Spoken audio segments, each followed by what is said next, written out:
Many of you, or even your kids, may have celebrated Earth Day today by planting trees or picking up litter around your homes and workplaces. In today's News 8's eyepiece, photographer John Schmidt takes us to Brice Prairie, where the Department of Fish and Wildlife showed their love of nature in a different way. With prairies, they are a fire-dependent ecological community.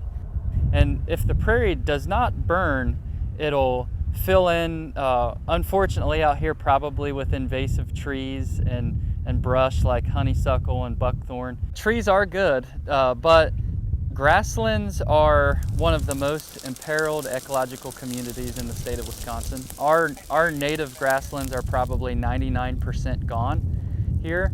So the main objectives for today's burn is to suppress invasive species. We have some invasive species that are working their way into the prairie, specifically Siberian elm. We have a lot of Siberian elm out here on Brice Prairie, so we're trying to suppress that stuff and also suppress non-native grasses and promote the growth of the native prairie grasses and wildflowers. Our Brice Prairie tract out here is 184 acres, so we're burning a little bit less than half of that this year. And so we want to have refugia for all the critters to go into while this is all burned off. Yeah, there's a lot of conditions that all have to come together.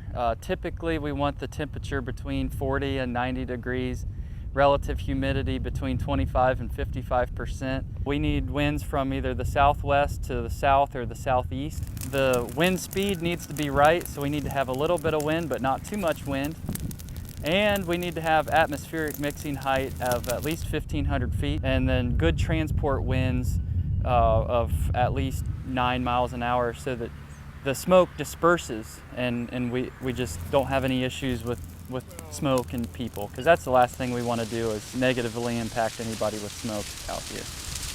The way we burn this is we start on the downwind side and we light, and then the fire kind of creeps upwind, and then we work up the sides, and then you basically encircle the whole unit and it burns into the center, and then it basically burns itself out because there's no more fuel left.